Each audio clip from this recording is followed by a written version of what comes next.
Ending weeks of infighting, lawmakers voted Wednesday to avert a government shutdown just hours before a midnight deadline. In the House, a large majority of Republicans voted against the measure, which did not meet conservatives' demands to cut off money to Planned Parenthood. The move to cut off funding came after the airing of heavily edited videos released by an anti-choice group, which claimed to show Planned Parenthood employees discussing the sharing of fetal tissue with researchers. Wednesday's vote came one day after Planned Parenthood's president, Cecile Richards, faced off with Republican lawmakers before a House panel. In her opening statement, Richards testified that Planned Parenthood does not sell fetal tissue to researchers and that the videos Republicans are using to make these claims are heavily edited and do not serve as evidence. There's been a great deal of misinformation circulated about Planned Parenthood recently, and I want to be absolutely clear at the outset. The federal funding that Planned Parenthood receives allows our doctors and clinicians at our health centers to provide birth control, cancer screenings, and testing and treatment for sexually transmitted infections. The outrageous accusations leveled against Planned Parenthood based on heavily doctored videos are offensive and categorically untrue. I realize, though, that the facts have never gotten in the way of these campaigns to block women from health care they need and deserve. The hearing before the U.S. House Oversight and Government Reform Committee was often contentious, with Republican lawmakers grilling Richards on everything from her salary to travel expenditures to fundraising activities. Congressmember Jason Chaffetz, a Utah Republican and chair of the committee, led the often hostile questioning. During the hearing, he presented a slide that he said was from Planned Parenthood's corporate report, from their data, showing an increase in abortions and a decrease in cancer screenings. You don't do mammograms, correct? There's like one or two places that doesn't, but you don't do mammograms. If you would give me one moment to explain. Sure. Planned Parenthood is a women's health center, just like where I go for my breast exams every year. If you need a mammogram, you're referred to a radiological center, and that's how women actually receive their care. And we provide breast exams I can get you the numbers of how many hundreds of thousands of women received breast exams at Planned Parenthood last year. Has nothing to do with, I don't, again, here's you the created this slide, I have no idea what it is. Well, it's the reduction over the course of years in pink. That's the reduction in the breast exams, and the red is the increase in the abortions. That's what's going on in your organization. This is a slide that has never been shown to me before. I'm happy to look at it, but it absolutely does not reflect what's happening at Planned Parenthood. You're going to deny that if we take those numbers out of your report? I'm going to deny the slide that you've just shown me that no one has ever provided us before. We've provided you all the information about everything, all the services that Planned Parenthood provides, and it doesn't feel like we're trying to get to the truth here. You just showed me this. I'm happy to look at it. I pulled those numbers directly out of your corporate reports. Oh, excuse me. My loggers are informing me that the source of this is actually Americans United for Life, which is an anti-abortion group. So I would check your source. Then we will get to the bottom of the truth of that. Mm-hmm. That was Republican Congressman Jason Chaffetz of Utah. At the bottom of the slide in question, confirming what Cecile Richards said, it clearly states source Americans United for Life, an anti-Planned Parenthood organization. The Planned Parenthood hearings continued for 5 hours.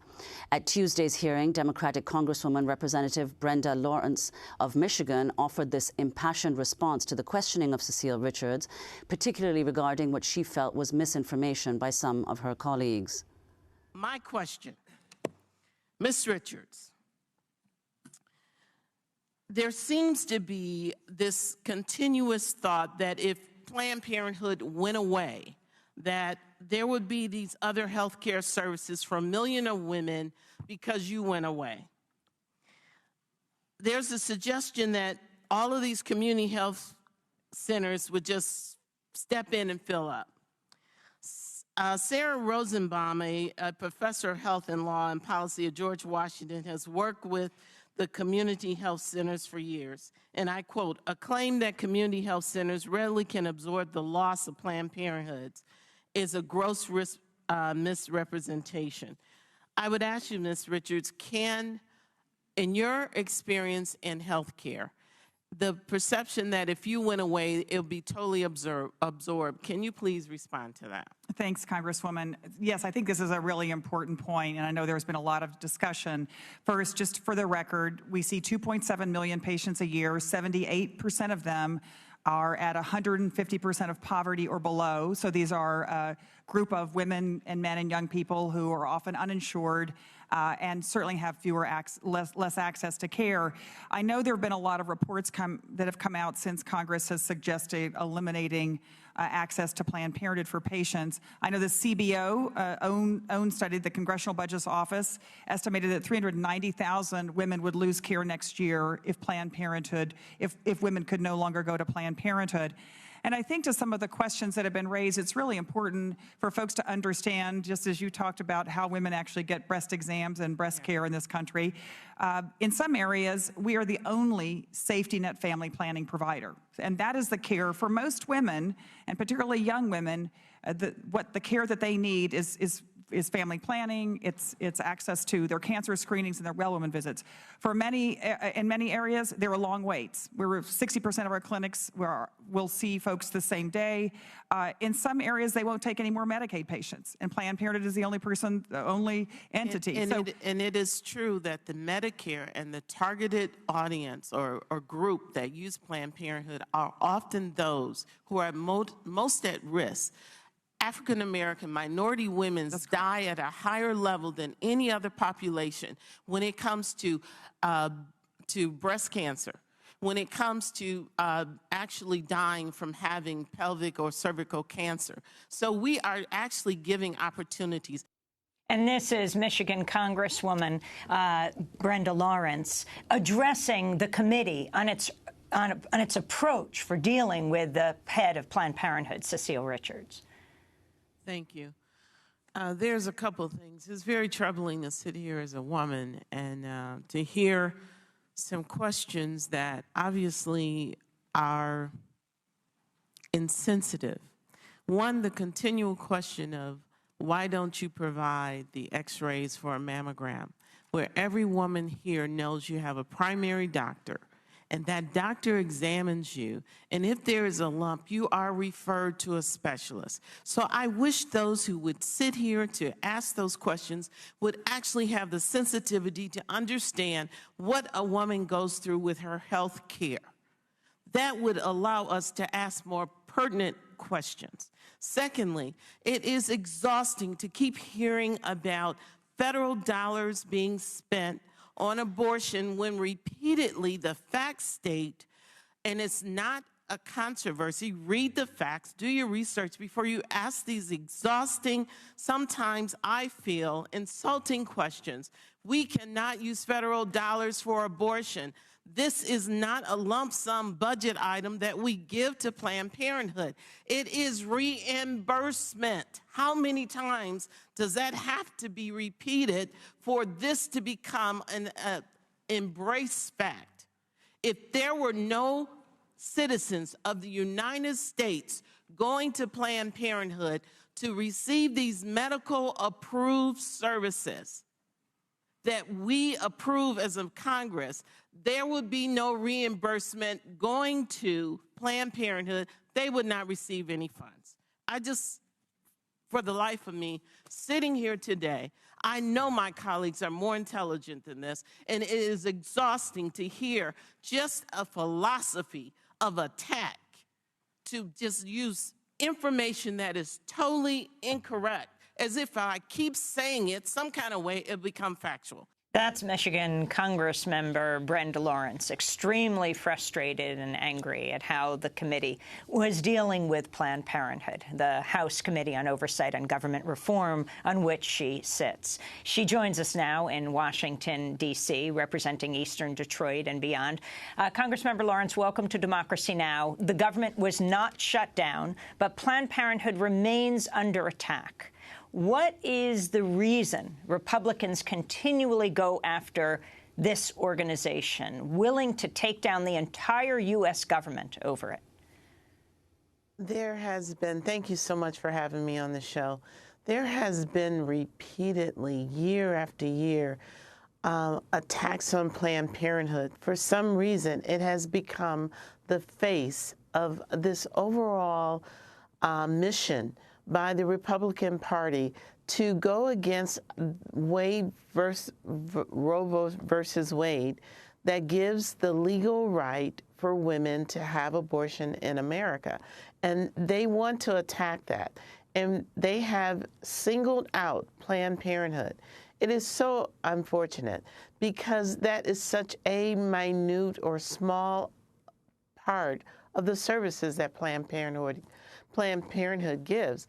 And if you look at the services that Planned Parenthood gives and all of the benefit to those who are most at risk, and we're talking about health care, we're talking about women getting early detection so they won't die from cancer. We are talking about young women who have the right to take contraceptives so they can plan the pregnancies, that they can have an opportunity to have control of their reproduction of their bodies, of children. We are talking about a service that is extremely critical, and women around this world know that, and that's why you see the polls. They're not being supported in this attack of one of the major industries that has stood throughout the years to say we're going to take care of women, we're going to take care of women who don't always have the resources to have the premier health care. And Congresswoman Lawrence, how would you evaluate, we played all these clips from the hearings, how would you evaluate yesterday's hearing, and what impact do you think it's likely to have on Planned Parenthood? I hope the public saw how vicious and how insensitive that hearing was.